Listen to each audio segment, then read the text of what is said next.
Gaseous exchange का जो chapter है, मैंने आपको बताया कि इस चैप्टर में पहले दो हिस्से थे, एक गैसियस एक्सचेंज का और एक स्मोकिंग का।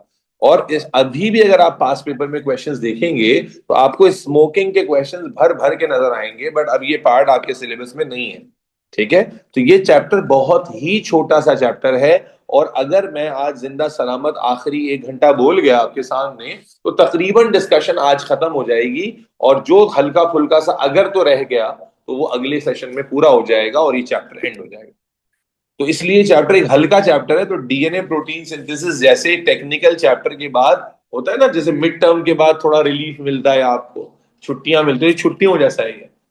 तो अब गैसियस एक्सचेंज क्या होता है, थोड़ा सा हमने लंबा किया, और लंबा किया इस बात से स्टार्ट करके कि पहले आपको पता होना चाहिए कि रेस्पायरेशन क्या है। और रेस्पिरेशन का कंसेप्ट जब आपसे कल पूछा गया तो अंदाजा हुआ कि मेजॉरिटी माशाल्लाह रेस्पिरेशन भी नहीं जानती कि क्या होता है, हालांकि ओ लेवल्स में पढ़कर आए। तो मालूम हुआ कि याददाश्त की कमजोरी, ठीक है ना, मिनरल्स और विटामिन की कमी की वजह से आप सब गजनी ही की नस्ल है। तो रेस्पिरेशन क्या है? It is a complex process of breaking down. भाई इनको शोर में कहाँ करेंगे, डेस्क को ऊपर भेजो, ऊपर कहीं बिठाओ उनको। अभी मैं चिल्लाने लग जाऊंगा तो फिर क्या, अगर कर सकते हैं तो ठीक है, नहीं तो आप ऊपर जा सकते हैं डेस्क में। ठीक है, मैं इससे ज्यादा जोर से नहीं बोल पाऊंगा, गले में शदीद दर्द है आज मेरे। तो रेस्पिरेशन हमने कहा था कि वो कॉम्प्लेक्स प्रोसेस होता है जिसमें बॉडी केपेबल होती है कि ऑर्गेनिक कंपाउंड्स को ब्रेक डाउन करके क्या प्रोड्यूस करे, एटीपी, जो कि एनर्जी पैकेट है उसे प्रोड्यूस करे। रेस्पिरेशन के 3 मेजर स्टेजेस होते हैं। पहला स्टेज कहलाता है गैसियस एक्सचेंज और ब्रीदिंग, दूसरा स्टेज कहलाता है इंटरनल रेस्पिरेशन, और तीसरा स्टेज कहलाता है cellular respiration. Gaseous exchange, nose से लेकर लंग तक एयर का जाना और लंग से नोज तक वापस आना, ये ब्रीदिंग ब्रीदिंग कहलाती है।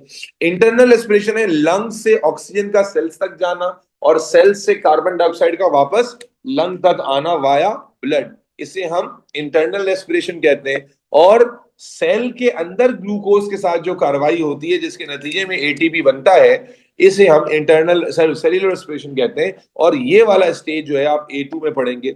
इस वक्त एएस के सिलेबस में हमने दो बातें करनी थी, गैसियस एक्सचेंज और इंटरनल रेस्पिरेशन। इंटरनल रेस्पिरेशन मैंने आपको बताया कि ट्रांसपोर्ट के चैप्टर में आएगा, तो इसका मतलब बस हमने गैसियस एक्सचेंज डिस्कस करना है। तो मैंने आपके सामने गैसियस एक्सचेंज या ब्रीदिंग को डिफाइन किया। Inhalation and exhalation of air is called breathing. ठीक है, यानी एयर का इनहेल करना और एयर का एक्सहेल करना, इसी को ब्रीदिंग कहते हैं। इनहेल्ड और एक्सहेल्ड एयर का बच्चों वाला कंपैरिजन आपके साथ हमने मिलकर किया। और उसके बाद फिर आपके साथ रेस्पिरेटरी एयरवे की डिस्कशन चल रही थी। रेस्पिरेटरी एयरवे में हम डिस्कस कर रहे थे कि एयर के गुजरने का जो पाथ है उस पाथ में क्या क्या आता है। तो पहले हमने आपके लिए पाथ बनाया नोज से लेकर all the way till alveoli, और अब हम एक एक करके जो डिटेल आपको सुननी है वो आपके साथ डिस्कस कर रहे हैं। तो कल जाते जाते जो डिस्कशन हो गई थी वो नोज की डिस्कशन हमारी ये बेटा कंप्लीट हो गई थी, इफ यू रिमेंबर। और जिसमें हमने अल्हम्दुलिल्लाह मिस्टर जीशान भाई की नाक और बख्तावर साहिबा की नाक को मिलाकर कुछ ड्रॉ किया था।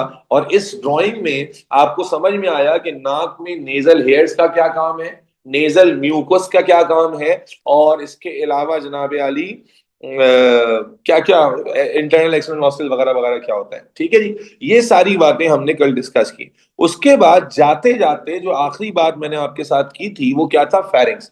तो मैं आपको बता रहा था कि जब आ करके आप आईने में देखते हैं तो आपकी ओरल कैविटी का जो स्लोप है, ओरल कैविटी का जो ये स्लोपी एरिया है, इस रीजन को हम फेरिंग्स कहते हैं। क्या कहते हैं इस रीजन को? फेरिंग्स। तो फेरिंग्स कोई स्ट्रक्चर नहीं है, बल्कि फेरिंग्स, देखो जो आपकी ओरल कैविटी होती है, ये ओरल कैविटी यूं आ रही होती है, ये आपकी जो ओरल कैविटी है, जो आप मुंह खोलते हैं आ करके, ये ओरल कैविटी इस तरह करके आ रही है। तो ये जो एरिया है ओरल कैविटी का जो स्लोप है, ठीक है ना, इसी को आप फेरिंग्स कहा करते हैं। और फेरिंग्स वो रीजन है जहां दो अदद अल्लाह ताला ने दो अदद ट्रैक्स रखे हैं। फेरिंग्स वो रीजन है जहां पर दो अदद ट्रैक रखे गए हैं। पहला ट्रैक जो फेरिंग्स में शुरू होता है, ये ट्रैक है आपकी एयर के लिए,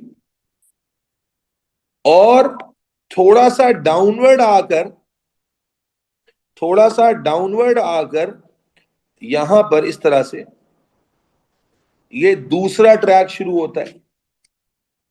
यानी फेरिंग्स के एरिया में दो रास्ते अल्लाह ने शुरू किए हैं। एक जिसे हम उर्दू में सांस की नाली कहते हैं, सांस की नाली, जिसका नाम है ग्लॉटिस। और दूसरा जिसे हम ग़िज़ा की नाली कहते हैं, जिसका नाम है ईसोफेगस।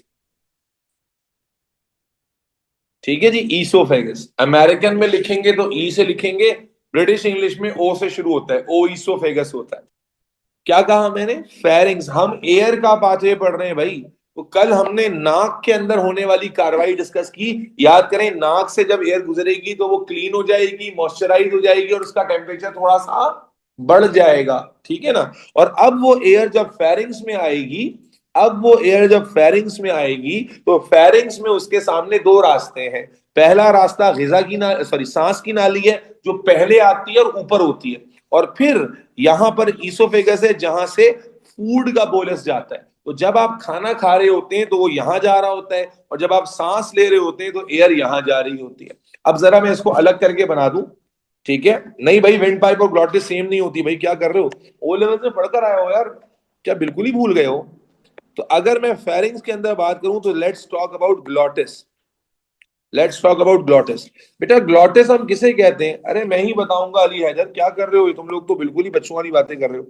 ग्लॉटिस किसे कहते हैं और ट्रैकिया क्या होता है? आपके सवालात से तो ऐसा लग रहा है कि ओ लेवल्स बिल्कुल ही पढ़ी ही नहीं है आपने भाई।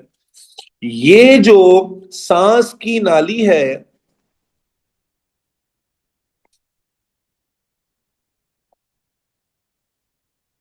इसकी ओपनिंग को ग्लॉटिस कहा जाता है। ये ओपनिंग ग्लॉटिस कहलाती है बेटा, ये ओपनिंग ग्लॉटिस कहलाती है। और ग्लॉटिस के ऊपर अल्लाह ताला ने प्रोटेक्शन के लिए इस तरह से, ग्लॉटिस के ऊपर अल्लाह ताला ने प्रोटेक्शन के लिए इस तरह का एक कार्टिलेजनस ढक्कन रखा है, एक कार्टिलेजनस कवर रखा है, जिसे आप ओ लेवल में भी पढ़कर आए थे, एपीग्लॉटिस कहते हैं। एपीग्लॉटिस ये कार्टिलेज से बना हुआ, यानी सॉफ्ट बोन से बना हुआ एक कवर है। ये ओपनिंग ग्लॉटिस कहलाती है भाई। मैं इसको ग्लॉटिस थोड़ी कह रहा हूं, ये थोड़ी ग्लॉटिस कह रहा हूं। ये जो ओपनिंग है, ओपनिंग, इसे ग्लॉटिस कहते हैं। और ग्लॉटिस के ऊपर अल्लाह ने एक कार्टिलेजनस कवर रखा है, जिसे एपीग्लॉटिस कहा जाता है। और निजाम क्या है कि देखो बेटा, जैसी कोई सॉलिड या लिक्विड हम अपनी ओरल कैविटी से सॉलो करते हैं, जैसी हम कोई सॉलिड या लिक्विड ओरल कैविटी से स्लॉलो करते हैं, तो एपीग्लॉटिस का काम क्या है? ग्लॉटिस को बंद कर देना। एपीग्लॉटिस का काम है ग्लॉटिस को बंद कर देना, ताकि वो जो खाने का निवाला है, वो जाहिर है ये रास्ता बंद हो जाएगा तो ऑटोमेटिकली कहां गिरेगा? ईसोफेगस में गिरेगा। बात समझ आ रही? कि ग्लॉटिस ओपनिंग का नाम है। और इस ओपनिंग के ऊपर अल्लाह ने कार्टिलेजिनस कवर रखा है, जिसे एपीग्लॉटिस कहते हैं। And it is an autonomic control, कि जैसी कोई सॉलिड या लिक्विड आपके ओरल कैविटी या फेरिंग्स में आ रहा होता है, तो एपीग्लॉटिस ग्लॉटिस को क्या कर देता है? क्लोज कर देता है, ताकि वो सॉलिड और लिक्विड यहां ना जाए। क्योंकि आपका एयरवे सॉलिड और लिक्विड के लिए नहीं बना है, आपका एयरवे किसके लिए बना है? Only for gases. तो इसलिए वो खाना फिर सॉलो करके कहां चला जाता है? ईसोफेगस में। तो बैक टू डिस्कशन। तो epiglottis is a cartilaginous lid, जो ग्लॉटिस को क्या कर देता है बेटा? बोलो, बोलो भाई, ग्लॉटिस को कैसे कर देता है? देखो ये होता कार्टिलेज है, जिसके ऊपर मसल की लेयर होती है, ऐसी पतली सी मसल लेयर होती है। यानी अगर आप बकरा ईद में जानवर का निकालेंगे ना, बकरे का उसका, तो होता ये सॉफ्ट कार्टिलेज है, और इसके ऊपर एक थिन सी मसल लेयर होती है। तो स्ट्रक्चर ये कार्टिलेजिनस ही है बेटा। ठीक है? अच्छा, एक और बात समझें, वो जो गले में आ करके आपको एक लटकी हुई बॉडी नजर आती है यूं करके, ये एपीग्लॉटिस नहीं है। अक्सर बच्चे समझते हैं कि वो जो गले में आपको करने से वो नजर आता है लटका हुआ, वो यूवुला कहलाता है। वो एपीग्लॉटिस नहीं है। एपीग्लॉटिस आपको ऐसे नहीं दिखता, उसके लिए लैरिंजोस्कोपिक मिरर चाहिए। ठीक है? खैर, तो ग्लॉटिस क्या है? ओपनिंग ऑफ द एयरवे है। यस और नो? ग्लॉटिस क्या है बेटा? ओपनिंग ऑफ एयरवे है, जहां से गैस अंदर जाएगी, एयर अंदर जाएगी। ठीक है ना, ये ओपनिंग ऑफ द एयरवे है। However, epiglottis is a cartilaginous cover which automatically closes the, बोलो बेटा, glottis when any solid or liquid passes by, when any solid or liquid passes by। ठीक है जी। तो अब बच्चा सवाल ये पूछ रहा था कोई चैट में कि सर जब हम खाना खा रहे होते हैं तो सांस नहीं चल रहा होता। जी हाँ, जब आप सॉलो कर रहे होते हैं उस लम्हे आपका सांस नहीं होता। आपने नोटिस ही नहीं किया, कभी नोटिस कीजिएगा। जब आप सॉल अभी अभी अभी अभी आप थूक को सॉलो करें, आप देखें आपकी ब्रीदिंग रुक जाएगी। नोट करें और ट्राई करें सॉलो और ब्रीथ साथ साथ करने का, नहीं होगा। तो जब आपका सॉलिड और लिक्विड गुजर रहा होता है तो नेचुरली एपिग्लॉटिस ग्लॉटिस को क्या कर देता है, क्लोज कर देता है। ठीक है जी, ये बात समझ गए भाई। तो बस इतना ही रोल है, एपिग्लॉटिस का काम है क्लोज करना, एक्ट करता है एज अ लिड, और glottis is an opening to the airway. Is this clear? किसी की नाक बंद हो और वो खाना खा रहा हो तो क्या होगा? भाई नाक बंद होने से इसका क्या ताल्लुक है? ग्लॉटिस, सांस तो मुंह से भी जाती है ना।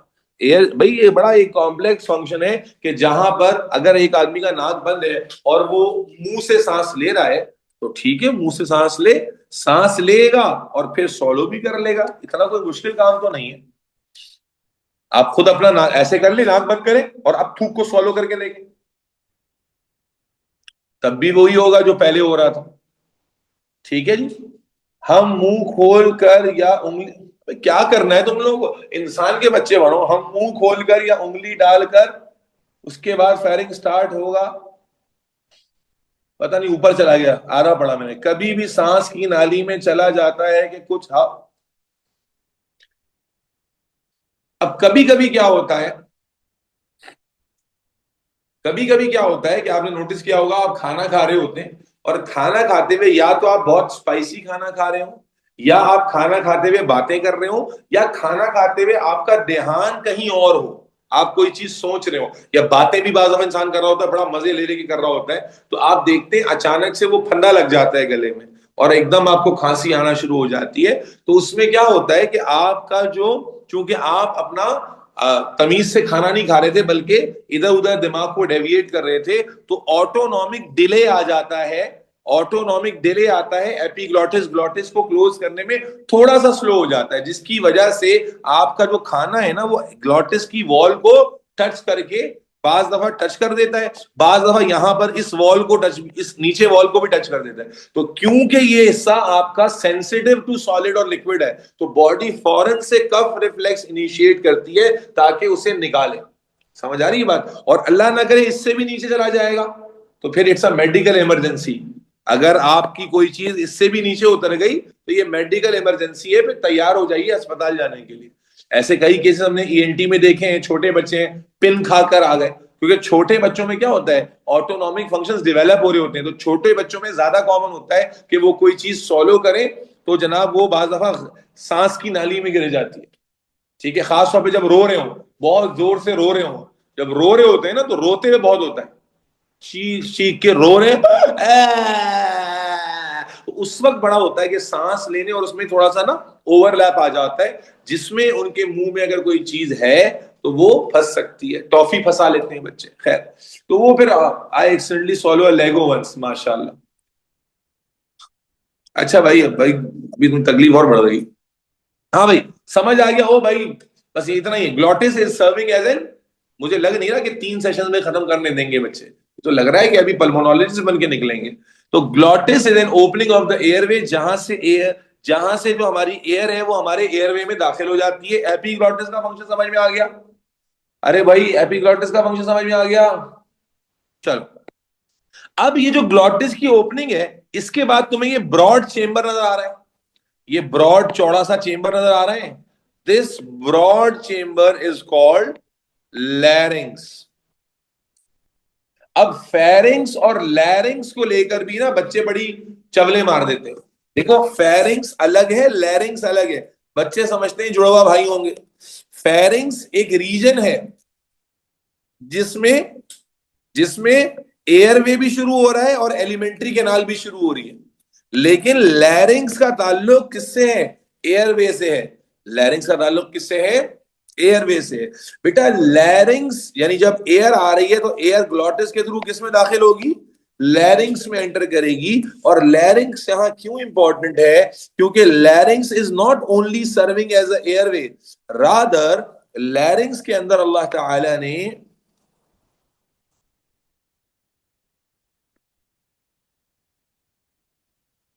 लैरिंग्स के अंदर अल्लाह ताला ने इस तरह की मस्कुलर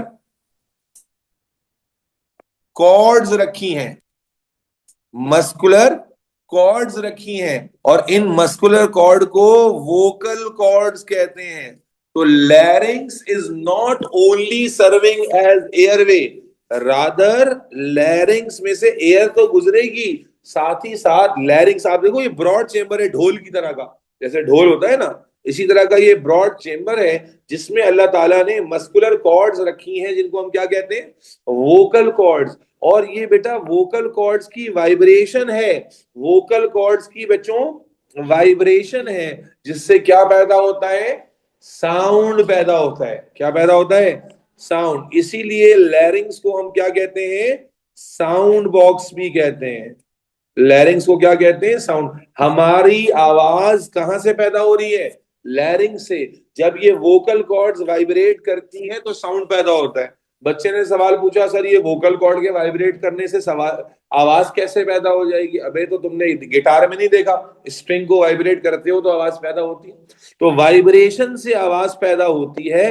हाँ, अलबत्ता ये कि वो जो आवाज पैदा हो रही है वो ब्लंट आवाज है, उसको वर्ड्स में प्रोनाउंस करना ये टंग मूवमेंट से होता है। यानी अगर मैं आपकी जबान काट दूं तो आप बिल्कुल वैसे ही आवाज निकालेंगे जैसे एक छोटा न्यूबॉर्न बेबी निकालता है। न्यूबॉर्न बेबी की आवाज क्या होती है? हंस खुश होगा तो करेगा, वरना रोएगा। एक ब्लंट आवाज होती है जिसमें जिसमें कोई प्रोनाउंसिएशन ऑफ वर्ड्स बोलो नहीं होती। तो यहां से जो आवाज पैदा होती है ये एक ब्लंट वॉइस होती है जिसको फिर टंग मूवमेंट के थ्रू आप वॉइस में कन्वर्ट। नहीं भाई, एडम एप्पल तो अलग चीज है, एडम एप्पल कहां चले गए? वो तो बहुत नीचे है। एडम एप्पल की बात नहीं हो रही है भाई, लैरिंग्स की बात हो रही है। लैरिंग्स बहुत ऊपर है भाई। सर जो लोग, अरे जो लोग बोल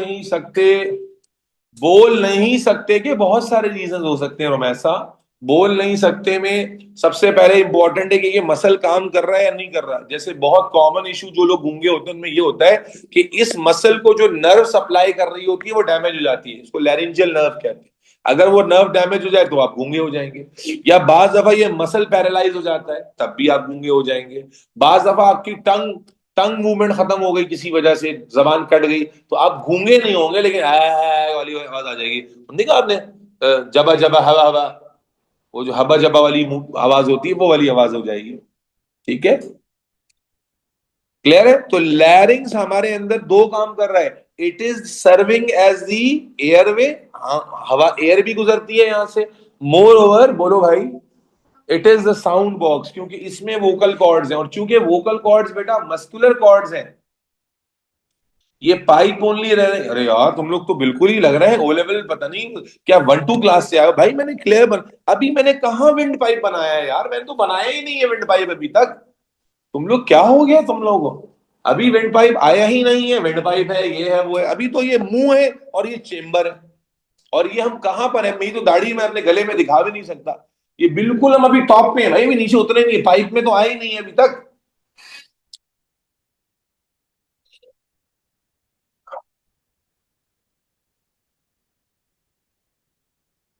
तो लैरिंग्स हमारा क्या होता है बेटा? साउंड बॉक्स होता है। और क्योंकि ये मसल्स हैं बेटा, तो आप जानते हैं मसल्स को एक्सरसाइज के थ्रू उनकी जो डेंसिटी होती है उसे चेंज किया जा सकता है। तो आप देखते हैं जो सिंगर होते हैं, जो नाथख्वा होते हैं, वो क्या करते हैं? वो क्या कहते हैं? रियाज कर रहे हैं जी, प्रैक्टिस कर रहे हैं, और उस प्रैक्टिस में वो फिर सुर लगाना सीखते हैं आ ऊ करके। तो बेसिकली वोकल एक्सरसाइजेस के थ्रू इन मसल्स को आप ट्रेन कर सकते हैं to generate certain type of voice. ठीक है, इज दिस क्लियर? ये चेम्बर लैरिंग्स है बहन, और ये ओपनिंग ग्लॉटिस है। क्लियर? अच्छा, बिफोर आई मूव ऑनवर्ड्स, यहां साइड में एक एक्स्ट्रा बात समझ ले कि मेरे बच्चों तमाम जो एनिमल्स हैं जो आवाज पैदा करते हैं, आई मीन सॉरी, तमाम मैमल्स कह लें, उनमें जो साउंड बॉक्स है वो लैरिंग्स ही होता है। लेकिन जो बर्ड्स होते हैं ना, बर्ड्स के अंदर लैरिंग्स के साथ साथ एक और चेंबर भी होता है। बर्ड्स में लैरिंग्स तो होता ही है, लेकिन बर्ड्स के अंदर लैरिंग्स के साथ साथ एक और चेंबर भी होता है जिसे सिरिंग्स कहते हैं। मैं दोबारा रिपीट कर देता हूं, मैंने क्या कहा कि तमाम डेवलप्ड ऑर्गेनिजम्स में लैरिंग्स प्रेजेंट होता है और यही साउंड बॉक्स के तौर पर काम कर रहा होता है, यानी वोकल कॉर्ड्स कंटेन करता है। जबकि जबकि बर्ड्स जो हैं उनमें लैरिंग्स तो होता है, लेकिन साथ ही साथ लैरिंग्स के उनके पास सिरिंग्स भी होता है, एक और एडिशनल चेंबर होता है सिरिंग्स, जिसमें बड़ी complex arrangement of vocal cords होती है। और बर्ड्स के अंदर साउंड बॉक्स लैरिंग्स नहीं होता, बल्कि कौन होता है? सिरिंग्स होता है। बर्ड्स के अंदर बर्ड्स के अंदर साउंड बॉक्स के तौर पर लैरिंग्स नहीं बल्कि सिरिंग्स काम करता है। और व्हाई इज दैट सो? आपने नोटिस नहीं किया कि बर्ड्स की आवाज म्यूजिकल बाय नेचर होती है? What is musical voice in science? Music किसे कहते हैं साइंस में, फिजिक्स में पढ़ा होगा ना? What is the difference between music and noise? Sound नहीं पढ़ा? वेव्स एंड साउंड पढ़कर आए हो ना ओ लेवल्स में? साउंड और म्यूजिक में क्या फर्क होता है? आई मीन म्यूजिक और नॉइज में क्या फर्क होता है? हाँ? ऐसी साउंड जिसमें रेगुलर चेंज, भाई क्या कर रहे हो तुम, तो कुछ भी सही से नहीं पढ़ रहे। ऐसी साउंड जिसमें regular change of amplitude and frequency आए उसे म्यूजिक कहते हैं। और ऐसी साउंड जिसमें कोई regular pattern of change in amplitude और फ्रीक्वेंसी ना हो, अचानक से, फॉर एग्जाम्पल, हाँ भाई क्या होगा, क्या करिए, आप क्या कहेंगे?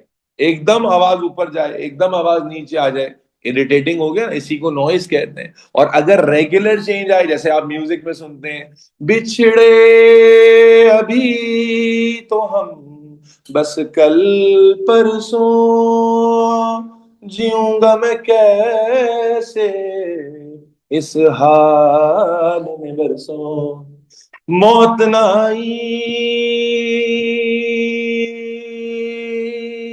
तेरी याद क्यों आई है लंबी जुदाई। तो अब क्या है ना, how does it sound musical? Because it involves regular, a gradual change in amplitude and frequency. समझ गए?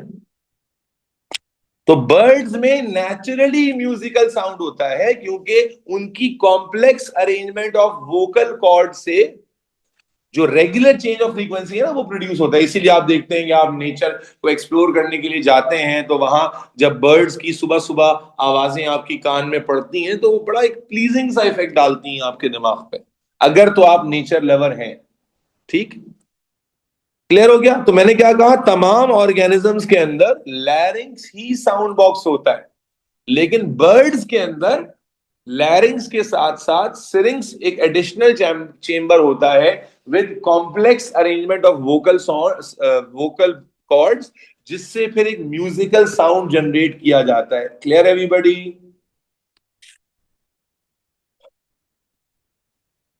अब आ जाओ आगे, ग्लॉटिस और लैरिंग्स के बाद नाउ लेट्स टॉक अबाउट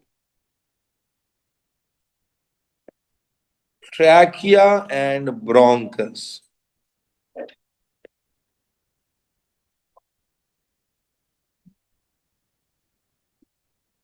अब अगर मैं डायग्राम को रीड्रॉ करूं तो इमेजिन करो, this was the glottis, this was the broad chamber जिसको अभी हमने क्या नाम दिया?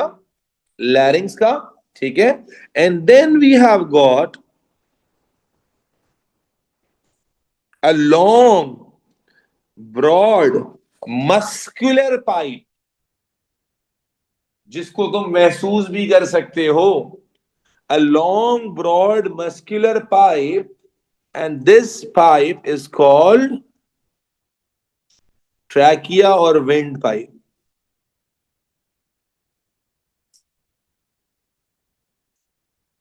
And this pipe comes all the way, इधर देखना, पता नहीं नजर ही नहीं आएगा, तुम लोग देख लो, this pipe comes all the way, ये कहां तक आ रहा होता है, ये जो आपकी कॉलर बोन्स है ना, कॉलर, आप देखें अपनी कॉलर बोन्स के दरमियान में थोड़ा पिंच करें, अंदर ऐसे डिप्रेशन सा है, दो कॉलर बोन्स के दरमियान में हल्का सा गड्ढा है, इस गड्ढे तक ट्रैकिया ही आ रहा है, और बिल्कुल इसी गड्ढे पर जो आपकी दो कॉलर बोन्स आ रही हैं, ऐसे करके आ रही होंगी दो कॉलर बोन्स, इन कॉलर बोन्स के मिड सेक्शन तक ट्रैकिया ही आ रहा होता है, और बिल्कुल यहां से trachea divides into two smaller pipes, and those pipes are called, yes please, bronchus. बात समझे नहीं समझे? मैंने ट्रैकिया और ब्रोंकस एक साथ क्यों लिखा है, क्योंकि दोनों का स्ट्रक्चर मुझे एक साथ पढ़ाना, ट्रैकिया एंड ब्रोंकस। तो ट्रैकिया एक बड़ा पाइप है और ब्रोंकस ट्रैकिया के मुकाबले में एक छोटा पाइप है, ट्रैकिया से छोटा है in terms of diameter, in terms of area of cross section. दोनों मस्कुलर पाइप हैं, दोनों मसल से बने हुए, मैं आपको समझाता हूं डिटेल्स। देखो ट्रैकिया और ब्रोंकस ही जो जो सिलेबस में चैप्टर अब मौजूद है ना, उसमें सबसे इंपॉर्टेंट जो डिस्कशन है वो ट्रैकिया और ब्रोंकस की ही है, जो एमसीक्यू में आती है। तो ट्रैकिया और ब्रोंकस ये पाइप से, अब मेरी बात को गौर सुनना, बच्चे रट्टा मारते हैं, मेरा नहीं ख्याल कि रट्टा मारने की जरूरत है इसके अंदर, थोड़ा लॉजिकल कॉन्सेप्ट बना ले, मेरा जुमला सुनना। ट्रैकिया और ब्रोंकस हर लिहाज से एक जैसे होते हैं, सिवाय इनमें दो डिफरेंसेस के। ये मैं इसलिए बोल रहा हूं कि मैं ट्रैकिया और ब्रोंकस अलग अलग नहीं पढ़ाऊंगा, और बच्चे अलग अलग पढ़ते हैं और अलग अलग के चक्कर में उनको लगता है यहां पर भी इतनी सारी चीजें, वहां पर भी इतनी सारी चीजें, तो वो रिलेट ही नहीं कर पाते, उनको लगता है इट इज टू मच। तो जुमला अपने दिमाग को समझाओ कि ट्रैकिया और ब्रोंकस हर लिहाज से एक जैसे हैं, सिवाय दो चीजों के।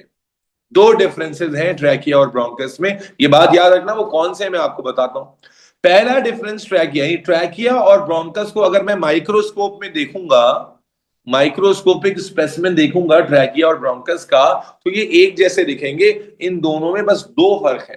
पहला फर्क तो साइज और डायमीटर का है। पहला फर्क किसका है? साइज या डायमीटर का। As you can clearly see कि ट्रैकिया एक ब्रॉडर पाइप है और ब्रोंकस उसके मुकाबले में एक लेस डायमीटर वाला या less area of cross section वाला पाइप। ठीक है। दूसरा, मैंने अभी बताया कि ये ट्रैकिया बना किससे होता है बेटा? बोलो भाई, ये किसकी लेयर है? ये पाइप असल में किससे बने हुए हैं? मसल से। कौन से मसल्स? Smooth muscles. कौन से मसल्स? Smooth muscles. ये ट्रैकिया और ब्रोंकस बने होते हैं मसल से। लेकिन मुझे लॉजिकली सोच के बताओ, मैं कह रहा हूं मसल, वो कार्टिलेज कह रही है, बेटा तुम फिर अपने हिसाब से चल लो। ऐसा है, मसल से बने होते हैं, स्मूथ मसल से बने होते हैं, ये बेटा बात समझना। लेकिन लॉजिकली सोचो, अगर ये पाइप सिर्फ मसल पर ही छोड़ देते हम, तो क्या मसल अपनी शेप को मेंटेन कर सकता है क्या? है नहीं कर सकता। आप सोचो 2 मिनट के लिए कि जब मैं एयर को ब्लो करता, एयर जब गुजर रही होती, तब तो शायद ये पाइप खुला होता, लेकिन जब मैं एयर एक्सहेल करता और प्रेशर सडनली डिक्रीज होता, तो क्या ये मसल आपस में चिपक नहीं जाती? मसल की दीवारें, बोलो, क्या ये मसल की दीवारें आपस में चिपक नहीं जाती? गोश्त गोश्त से चिपक नहीं जाता वैक्यूम क्रिएट होने की वजह से? और फिर तो आपका सांस ही उखड़ने लग जाता, अचानक से आपका ट्रैक ही बंद हो जाता। ये सुनो, तो अल्लाह ताला ने इसको बनाया तो मसल से है। मसल से क्यों बनाया? ताकि इलास्टिसिटी रहे। मसल से क्यों, हड्डी से क्यों नहीं बना दिया भाई? हड्डी से बना देते तो खुला ही रहता हमेशा, है। मसल से इसलिए बनाया ताकि इलास्टिसिटी रहे, और लेकिन इसको सपोर्ट देना था ताकि ये कोलैप्स भी, बोलो, ना करे। तो अल्लाह ताला ने बनाया तो इसे मसल से, लेकिन फिर इसको सपोर्ट दिया किससे? कार्टिलेजेस से। किससे सपोर्ट दिया बेटा?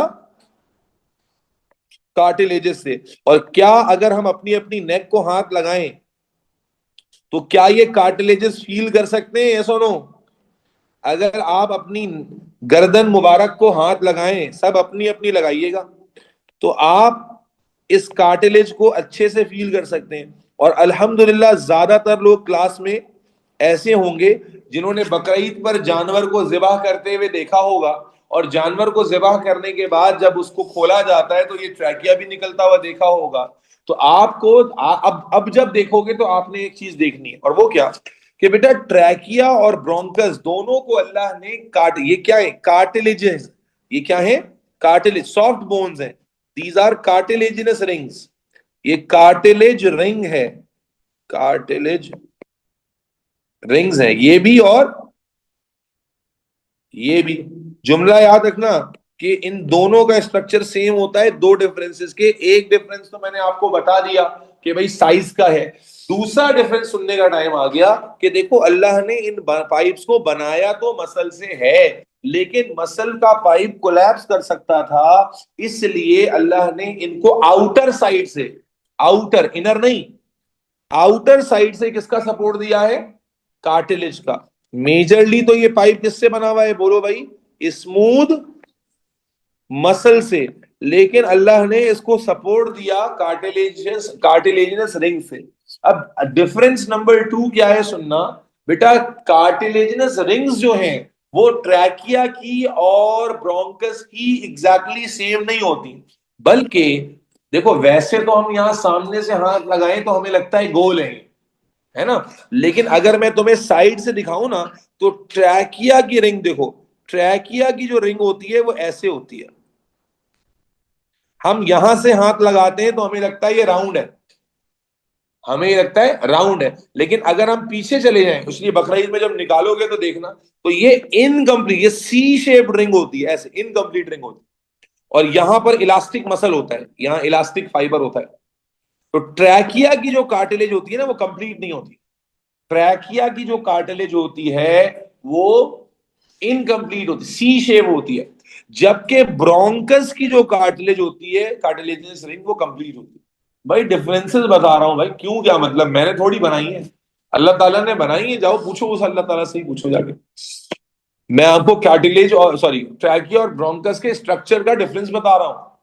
हमने क्या कहा, पाइप बने हुए किससे, मसल से, लेकिन मसल अपनी शेप को मेंटेन नहीं कर पाता, और पाइप क्या कर जाता, कोलैप्स कर जाता, इसीलिए आउटर टू मसल, मसल वाली लेयर से बाहर से अल्लाह ने क्या दिया भाई, फ्रेम बाहर से होता है कि अंदर से होता है, फ्रेम बाहर लगाते हैं ना ताकि वो सब, तो आउटर लेयर जो आ गई वो कार्टिलेज की आ गई, और कार्टिलेज रिंग में फर्क ये है कि ट्रैकिया की जो रिंग्स हैं वो सी शेप्ड होती हैं बेटा, जबकि ब्रोंकस की जो रिंग्स हैं वो कंप्लीट रिंग्स होती हैं।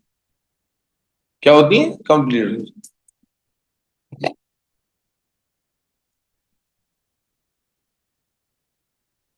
आयशा, मैं हैदराबाद कभी जाऊंगा तो चलेंगी इजाजत लेके घर से, आपको हैदराबाद में एक जगह जरूर मैंने विजिट करा।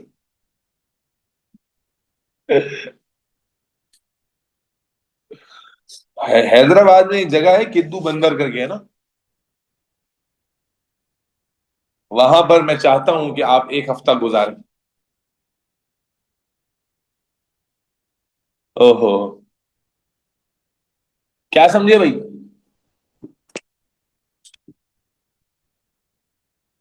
अब आए, मैं आपको लेयर बाय लेयर एक सिस्टम समझाता हूं। इमेजिन करें कि ये ट्रैकिया है, इमेजिन करें ये ट्रैकिया है, और मैं आपको माइक्रोस्कोप में यहां से इस वॉल को मैग्नीफाई करके दिखा रहा हूं, इस वॉल को मैग्नीफाई करके दिखा रहा हूं, मैग्नीफाई करके। इमेजिन करो कि मैं आपको, ये ट्रैकिया है और इसे मैं यहां से इसकी वॉल के इतने हिस्से को मैग्नीफाई करके दिखा रहा हूं, ठीक है, आए देखें। यानी जब मैं ट्रैकिया में बाहर से अंदर आ रहा हूंगा तो सबसे पहले जो लेयर मुझे मिलेगी वो किसकी लेयर होगी भाई, एनी आइडिया, किसकी लेयर होगी, कार्टिलेज की। किसकी लेयर होगी भाई, अगर ट्रैकिया में मैं इतना पार्ट बेटा तुम्हें विजुअलाइज कर, बड़ा करके मैग्नीफाई करके दिखा रहा हूं, इमेजिन करें वॉल ऑफ द ट्रैकिया, बाहर से मैं अंदर आ रहा हूं, तो मुझे सबसे पहले कौन सी लेयर मिलेगी, बोलो, कार्टिलेज की। कार्टिलेज के बाद, क्योंकि वो एक्ट कर रही है as a supportive frame, cartilage के बाद कौन सी लेयर मिलेगी, कोई बता सकता है? कौन सी लेयर मिलेगी भाई? मसल की। कौन से मसल की? स्मूथ मसल की। कार्टिलेज के बाद कौन सी लेयर होगी बेटा? जाहिर है कि लेयर ऑफ मसल होगी।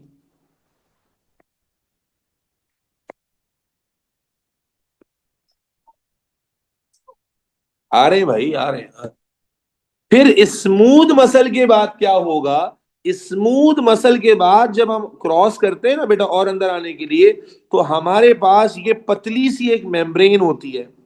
हमारे पास पतली सी एक लेयर होती है बेटा एएस में। ये बहुत इंपॉर्टेंट बात अब मैं तुम्हारे सामने शुरू कर चुका हूं। मैं तुम्हें ट्रैकिया का स्ट्रक्चर बता रहा हूं माइक्रोस्कोपिक लेवल पर, कि माइक्रोस्कोपिक लेवल पर अगर हम ट्रैकिया को देखेंगे या ब्रोंकस को देखेंगे, तो सबसे आउटर मोस्ट हमें कौन सा टिश्यू नजर आएगा? कार्टिलेज का। फिर क्या नजर आएगा? मसल। फिर क्या नजर आएगी? एक पतली सी लेयर। और ये पतली सी लेयर है बेटा जिसे हम कहते हैं बेसमेंट मेम्ब्रेन। क्या कहते हैं? बेसमेंट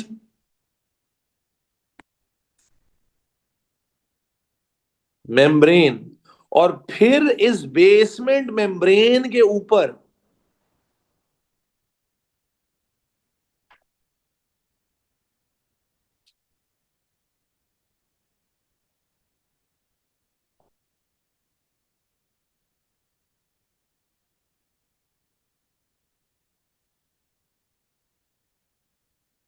फिर इस बेसमेंट मेम्ब्रेन के ऊपर एक सिंगल लेयर ऑफ सेल होती है। इस बेसमेंट मेम्ब्रेन के ऊपर एक सिंगल लेयर ऑफ सेल मौजूद है। थोड़ा ओ लेवल तो याद कर लो, थोड़ा तो याद कर लो। एक सिंगल लेयर ऑफ सेल होती है जिसके सरफेस पर ब्रश बॉर्डर लाइक स्ट्रक्चर्स होते हैं। और इस सिंगल लेयर ऑफ सेल को क्या कहते हैं? Ciliated epithelium. क्या कहते हैं? Ciliated epithelium. क्या कहते हैं? Ciliated epithelium. और इस सीलिएटेड एपिथीलियम में जो ये येलो येलो ब्रश बॉर्डर्स आपको नजर आ रहे हैं, इन्हें क्या कहते हैं? इन्हें क्या कहते हैं? सीलिया। इन्हें क्या कहते हैं? सीलिया। इन्हें क्या कहते हैं भाई? सीलिया। और फिर मेरे जान के टोटे, दरमियान दरमियान में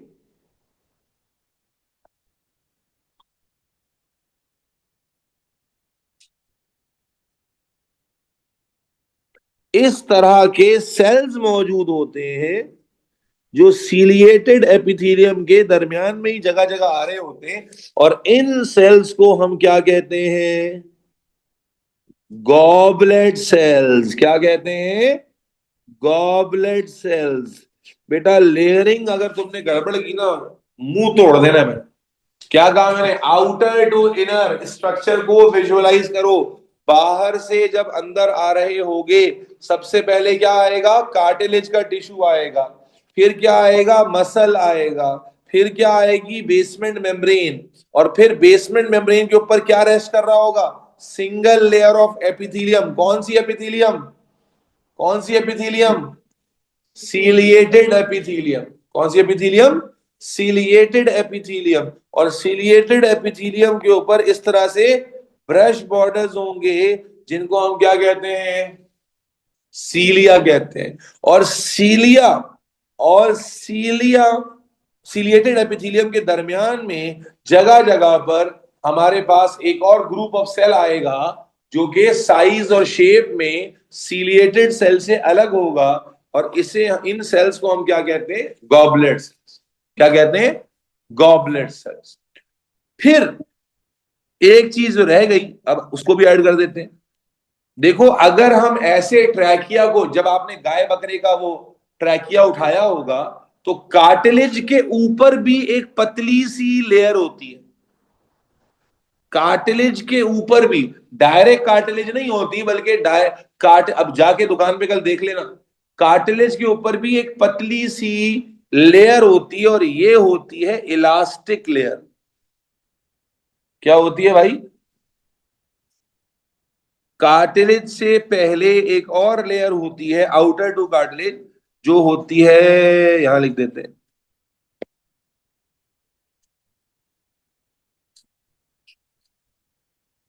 ये लेयर इलास्टिन फाइबर से बनी होती है, इलास्टिन फाइबर से। तो बेटा अगर आप लेयर बाय लेयर समझें, जी smooth and slippery to touch आया, दैट्स करेक्ट। ठीक है, तो लेयर बाय लेयर समझें तो ट्रैकिया या ब्रोंक, अच्छा मैंने क्या बताया, ट्रैकिया और ब्रोंकस दोनों की दीवारें सेम है। तो दोनों का स्ट्रक्चर ऐसी है क्या, कि भाई उनमें सबसे पहले एक पतली सी लेयर है इलास्टिन, इलास्टिक लेयर, जो इलास्टिन फाइबर से बनी होती। उसके बाद एक मोटा सा पार्ट आ जाता है, जो कौन सा पार्ट है, कार्टिलेज का। फिर कार्टिलेज किसको सपोर्ट कर रहा है, स्मूथ मसल को, जो कि जिससे पाइप बना हुआ है।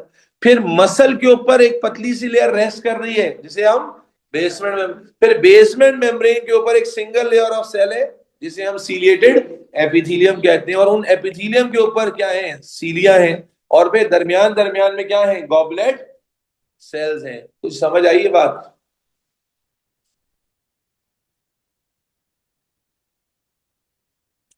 अब तुम्हें एक काम, ये विजुअल तो मैंने तुम्हें दे दिया, तुम्हें एक काम ये करना है, तुम्हें एक काम ये करना है कि टेक्स्ट बुक में इसकी माइक्रोस्कोपिक इमेजेस बनी हुई है, 3-4 इमेजेस हैं। उन इमेजेस को तुमने लाजमी तौर पर देखना है, उनके नीचे जो डिस्क्रिप्शन लिखी हुई है उनको पढ़ना है, बल्कि मोबाइल से पिक्चर खींचकर या हाथ से स्केच करके, प्रिंट करके, उसे अपने रिटन नोट्स के साथ स्टिक कर लेना है। देखो ये लेयर अरेंजमेंट तो मैंने आपके दिमाग में घुसा दी, लेकिन इसमें बहुत सारी बातें आपको लाजमी तौर पर देखनी है, बुक में डायग्राम बनी हुई है उसको, ठीक है, लाजमी तौर पर। फिर दोबारा बोले, अच्छा सर जवाब दें, कार्टिलेज ऐसे कैसे सपोर्ट कर रही है, ये तो मसल को अंदर ले जाएगी, कैसे ले जाएगी बेटा, मैं यही तो कब हैरन हैरत मुझे यही तो हो रही है मेरे बच्चे। कार्टिलेज मसल के साथ ही तो अटैच है बेटा, कार्टिलेज मस्कुलर लेयर के साथ ही तो अटैच है। अगर जैसे आप कपड़े का एक फ्रेम होता है जिसपे आयतल कुर्सी लिखी होती है, आप उसके साथ लकड़ी अटैच कर देते हैं, लकड़ी का पूरा फ्रेम बना देते हैं, तो कपड़ा सपोर्ट में आ जाता है ना, या कोलैप्स हो जाता है। ये तो बिल्कुल बेसिक सी बात थी मेरे बच्चे। आपके घर में अक्सर होता है ना, कपड़े वाली एक पेंटिंग होती है, आप लकड़ी का फ्रेम करा देते हैं तो क्या कपड़ा कोलैप्स हो जाता है? मैं इसीलिए तो ताज्जुब कर रहा था आयशा। क्या समझे, इलास्टिन लेयर आएगी, कार्टिलेज आएगा, कार्टिलेज के बाद मसल आएगा, मसल के बाद बेसमेंट मेम्ब्रेन, बेसमेंट मेम्ब्रेन के बाद सीलिएटेड एपिथेलियम, सीलिएटेड एपिथेलियम में सीलिया, और दरमियान में क्या होंगे बेटा, गॉबलेट सेल। अपना एंगल सही करो ना। क्लियर है ये बात? अब एक और बात सुन लीजिए, एक और बात सुन लीजिए। एक तो आपको बुक से माइक्रोस्कोपिक स्पेसिमेन को देखना, उसकी डिस्क्रिप्शन पढ़नी, दूसरी बात समझे मेरे बच्चों, गॉबलेट सेल्स का काम क्या होता है। अच्छा बल्कि उससे पहले, उससे पहले बेटा, कार्टिलेज और स्मूथ मसल में ना अक्सर बच्चे डिफरेंशिएट नहीं कर पाते। मैं आपको, यानी लेयर बाय लेयर तो डिफरेंशिएट करना आसान है, लेकिन जब स्पेसिमेन में दोनों सामने बने हो तो डिफरेंशिएट करना मुश्किल हो जाता है। तो मैं आपको उसकी ट्रिक बता देता हूं। बेटा मसल है तो मसल में ब्लड सप्लाई होगी या नहीं होगी? बिल्कुल होगी। जब ब्लड सप्लाई मसल में होगी तो आपको ब्लड वेसल्स नजर आएंगी मसल में, ब्लड वेसल्स के साथ आपको रेड ब्लड सेल या व्हाइट ब्लड सेल्स भी नजर आएंगे मसल के लेयर में।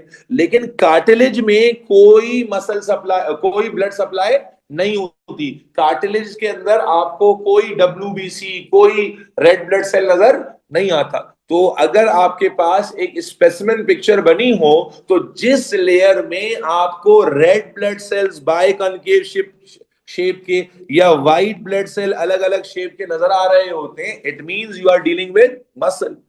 एंड जिस जिस लेयर में आपको ऐसा कुछ नजर नहीं आ रहा होता वो कार्टिलेज की लेयर होती है। भाई मसल्स है, कार्टिलेज के पास ब्लड सप्लाई नहीं होती, कार्टिलेज के पास ब्लड सप्लाई नहीं होती, मसल के पास ब्लड सप्लाई होती है। तो इसलिए मस्कुलर लेयर में आपको ब्लड वेसल्स, मस्कुलर लेयर में red blood cell, white blood cell दिखेंगे। Is this clear? Is this clear? अब जल्दी से टॉप लेयर पे आ जाओ भाई, ओ लेवल से पढ़ते आए हो, गॉबलेट सेल्स का क्या काम होता है और सीलिया का क्या काम होता है, जल्दी से बताओ। गॉबलेट सेल्स क्या करते हैं? They secrete thick and sticky mucus. कल भी नेजल नेजल नेजल कैविटी में मैंने बात की थी कि बेटा एक म्यूकस होता है जो म्यूकस सेल्स बनाते हैं, और वो म्यूकस क्या बताया था मैंने? मोर वाटरी होता है, यस और नो, और लेस स्टिकी होता है। जबकि दूसरा म्यूकस है जो गॉबलेट सेल्स बनाते हैं, और गॉबलेट सेल्स से जो बनने वाला म्यूकस है इट इज मोर स्टिकी, ठीक है, less watery. And what is the function of this mucus? To trap dust, not only dust particle beta, it can trap dust particles, even bacteria also, ठीक है, foreign allergens also, allergic particles, chemicals, star war, ठीक है, dust particles plus bacteria as well. And then you know that cilia performs the, बोलो बेटा, wiping movement in the upward direction, जिससे वो mucus slowly and gradually क्या करता है बेटा? अपवर्ड डायरेक्शन में, बोलो, मूव करता है। और जब ये अपवर्ड डायरेक्शन में मूव करते करते लैरिंग्स तक आ जाता है, तो फिर आप इसे खींचकर सोलो कर लेते हैं या स्पिट कर देते हैं। सोलो कर लेंगे तो कहां चला जाएगा? डाइजेस्टिव ट्रैक में, और अगर स्पिट कर देंगे तो बाहर चला जाएगा।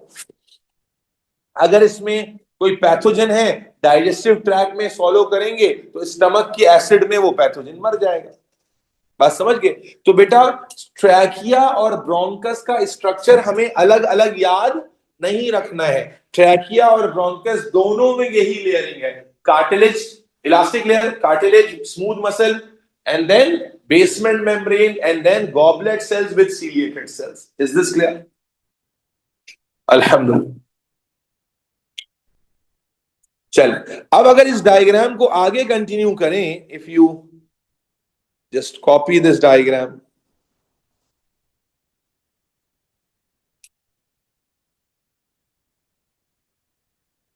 and just paste it here.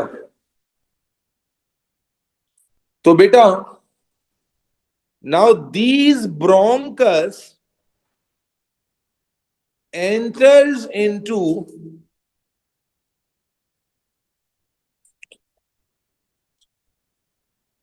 thin, these bronchus, जी अब्दुल्ला, हम म्यूकस को फॉलो करते जाते हैं विदाउट रियलाइजिंग रेगुलर बेसिस पे, that's correct. These bronchus enters into thin elastic muscular bag। ये जो ब्रोंकस बने हैं, ये ब्रोंकस मेरे बच्चे थिन इलास्टिक, लंग का जो मसल होता है वो बड़ा थिन होता है और बड़ा इलास्टिक होता है। These bronchus enters into thin elastic muscular bag like structures called lungs, called lungs। And जैसे ही बेटा ये ब्रोंकस लंग्स में जाते हैं ना, they start dividing and redividing, they start, bolo beta, dividing and redividing as soon as these bronchus enters into, bolo bhai, lungs, they start dividing and redividing into multiple branches to spread in the whole lung। जैसे ये bronchus जनाबे आली lungs में जाते हैं तो बेटा they start dividing and redividing into large number of branches, smaller branches, and these are called bronchioles। very good, these are called bronchioles।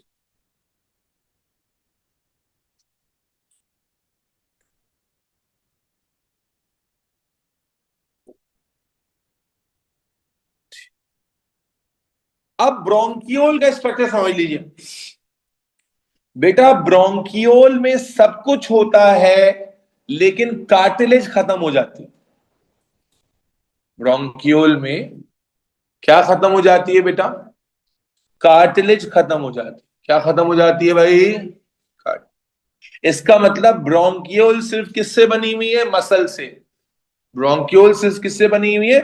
Muscle से। इसका एक और मतलब भी है कि अगर ये सिर्फ मसल से बनी हुई है तो it is normal for the bronchioles to collapse. It is normal for the bronchioles to collapse. अब सवाल ये आएगा, सर ये कोलैप्स कर गए तो फिर हवा कैसे पास होगी? है। तो बेटा उसका जवाब ये है कि देखो ये जो बड़े पाइप्स है ना, ये बड़े जो पाइप्स थे, ये जो बड़े पाइप्स थे, अगर ये कोलैप्स कर जाते तो हमारी एयर का प्रेशर इतना नहीं है कि इसको खोल पाते। लेकिन ये तो स्मॉलर पाइप्स हैं। ये क्या है? जब ये जो पीछे आने वाले बड़े पाइप्स हैं ये खुले रहेंगे तो एयर जिस वॉल्यूम से यहां दाखिल होगी, ये इन स्मॉलर पाइप्स को जो नेचुरली कोलैप्स कर जाएंगे इनको ओपन कर देंगे। दोबारा समझिएगा, ब्रोंकियोल्स में कार्टिलेज नहीं होती। ब्रोंकियोल्स में कार्टिलेज नहीं होती।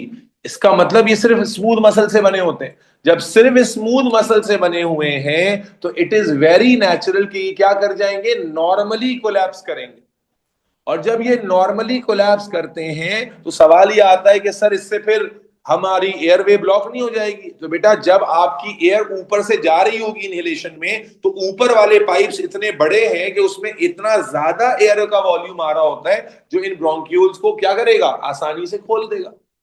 समझ आ रही बात? इसलिए मेरे बच्चे यहां कोलैप्स होना प्रॉब्लम नहीं है। हाँ, अगर यहां पर पाइप्स कोलैप्स हो जाते तो फिर यकीनन आपका एयरवे क्या हो जाता बेटा? बोलो, ब्लॉक हो जाता। Is this clear? फिर मुझे एक और बात बताओ कि ये इतने छोटे पाइप्स हैं, ऊपर से ये कोलैप्स भी हो जाते हैं, तो डू यू थिंक लॉजिकली कि इनमें गॉबलेट सेल्स होने चाहिए क्या? गॉबलेट सेल्स क्या बनाते हैं? म्यूकस बनाते हैं। इतने छोटे छोटे पाइप्स हैं, लॉजिकली सोचो कि इनमें गॉबलेट सेल्स अगर होंगे तो फिर म्यूकस बनेगा। पहले ही वो पाइप छोटा है, ऊपर से उसमें म्यूकस बन जाए तो वो तो और ब्लॉक रहेगा। यस और नो? और फिर इतने नीचे से म्यूकस को ऊपर तक फेंकना भी मुश्किल है। तो अल्लाह ताला ने गॉबलेट सॉरी ब्रोंकियोल के लेवल पे गॉबलेट सेल्स बोलो नहीं दी। Goblet cells. और जब गॉबलेट सेल नहीं दिए तो मुझे बताओ, गॉबलेट सेल नहीं दिए तो क्या सीलिएटेड एपिथीलियम होने का कोई फायदा है? भाई सीलिया वाली एपिथीलियम का फायदा क्या होता है कि जो सीलिया होते हैं वो गॉबलेट सेल से बनने वाले म्यूकस को ऊपर फेंकते हैं। लॉजिकली समझो कि मैंने क्या कहा, जब ब्रोंकस लंग में डिवाइड होते हैं तो लंग का मसल होता है थिन और इलास्टिक, तो कार्टिलेज खत्म हो जाती है, वरना वो तो लंग को पंचर कर सकती है।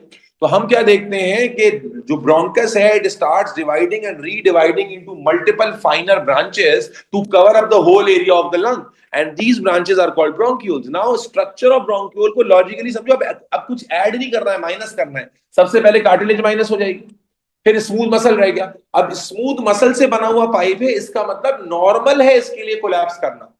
ये कोलैप्स करेगा लेकिन ऊपर से आने वाली जो एयर है वो उसको वापस खोल देगी। ठीक है। दूसरा, क्योंकि ये पाइप इतना अंदर और बारीक है, नैरो है, तो अगर मैं इसमें गॉबलेट सेल्स दे दूं तो वो म्यूकस रिलीज करेंगे, और म्यूकस क्या करेगा? और ज्यादा पाइप को स्टिकी बना देगा, और फिर यहां से ऑल द वे म्यूकस को बाहर फेंकना भी मुश्किल होगा। इसीलिए ब्रोंकियोल्स के लेवल पर हम क्या देखते हैं? कार्टिलेज भी खत्म हो जाती है, गॉबलेट सेल्स भी खत्म हो जाते हैं। और जब गॉबलेट सेल्स भी खत्म हो गए तो क्या सीलिएटेड एपिथीलियम का कोई काम है? नहीं है। तो इसका मतलब यहां जो एपिथीलियम होगी वो सीलिएटेड नहीं होगी। यानी जो अगर मैं ब्रोंकियोल की लेयरिंग करके दिखाऊं, ब्रोंकियोल की लेयर, तो ब्रोंकियोल में किसकी लेयर होगी बेटा? देखो, मसल की लेयर होगी। उसके बाद we will have basement membrane, and basement membrane के ऊपर we will have simple flat layer of cells जो कि नॉन सीलिएटेड है। इसको कहते हैं स्क्वेमस एपिथीलियम। क्या कहते हैं? ये नाम आपके सिलेबस का ही है, स्क्वेमस। वो सीलिएटेड एपिथीलियम थी, ये क्या है? Squamous epithelium. No goblet cells are there, no ciliary. इसको रट्टा नहीं लगाओ, लॉजिकली याद रखो कि ब्रोंक्यूल्स मसल से बने हुए पाइप हैं, पहले ही नैरो हैं, पहले ही कोलैप्स हो रहे हैं, उसमें मैं गॉबलेट सेल्स दे दूंगा तो और वांदे हो जाएंगे। तो ना ही कार्टिलेज है, ना ही गॉबलेट सेल्स हैं। और जब गॉबलेट सेल ही नहीं है, म्यूकस ही नहीं है, तो सीलिया का क्या काम? तो सीलेटेड एपिथेलियम भी नहीं है, बल्कि क्या है? स्क्वेमस एपिथेलियम है। तो we have got basement membrane, we have got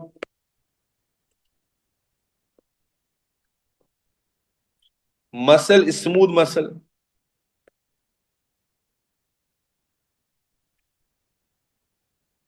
बस ये लेयर है, फ्लैट सेल की लेयर है, जहां कुछ कुछ भी नहीं करते, बस सरफेस बना रहे हैं ना बेटा, सरफेस, रेगुलर सरफेस क्रिएट कर रहे हैं।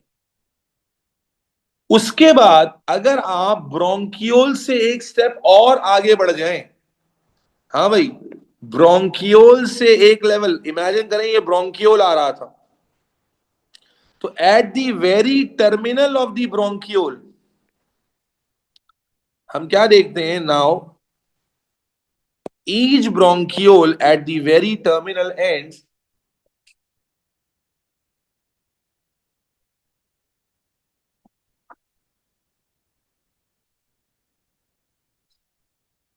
is divided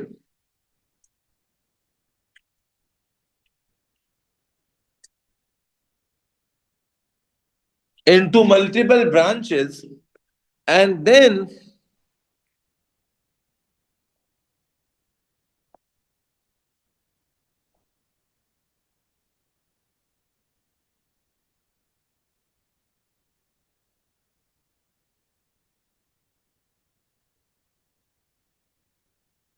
these branches at their very end contain these air sacs। तो मेरे बच्चों, ये जो रेड कलर में मैंने आपको दिखाया है, ये ब्लैक कलर में ये आ रही है ब्रोंकियोल, और उसके बाद ये आ रही है बेटा एल्वेओलर डक्ट, और उसके बाद ये आ रहे हैं एल्वेओलाई।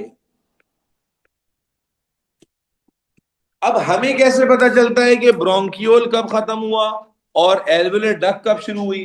बेटा एल्वेलर डक्ट और एल्वेलाई का स्ट्रक्चर सेम होता है। एल्वेलर डक्ट में मसल भी खत्म हो जाता है। एल्वेलर डक्ट में क्या होता है? मसल भी खत्म हो जाता है। मतलब एल्वेलर डक्ट जो है, it's a layer that only contains basement membrane and a layer of flat layer of cells. Alveoli, alveolar duct में क्या होता है? मसल भी खत्म हो गया, अब सिर्फ रह गया आपके पास squamous epithelium, layer of flat cells and basement membrane.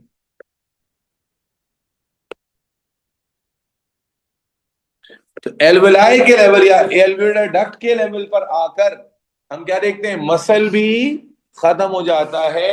Alveolar duct and alveoli are made up of basement membrane along on which the layer of flat cells rest, called squamous epithelium। Muscle भी खत्म, और air जो हमने inhale की होती है वो all the वे पूरे ट्रैक से आकर यहां पर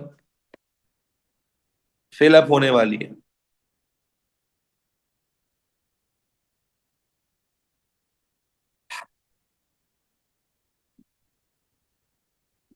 क्या समझे? और जाहिर है यहां तो फिर और गॉबलेट सेल्स या और कुछ तो होगा ही नहीं। ठीक है, अरे वो एल्वुलाई में बताऊंगा। बस अब एल्वुलाई की फर्दर डिस्कशन इंशाल्लाह अगले सेशन में करूंगा। चैप्टर तकरीबन खत्म हो गया है, बस एल्वुलाई का स्ट्रक्चर और उसकी एडेप्टेशंस के ऊपर डिस्कशन बाकी है। चैप्टर खत्म हो जाएगा, तो we are only left with 30-35 minutes of discussion on alveolar duct and alveoli, and that would conclude this chapter. ठीक है, एल्वुलाई के ऊपर डिस्कशन हमने करनी है, and that would conclude the chapter. तुम लोग पढ़ाते पढ़ाते गला बिल्कुल ही बैठ गया।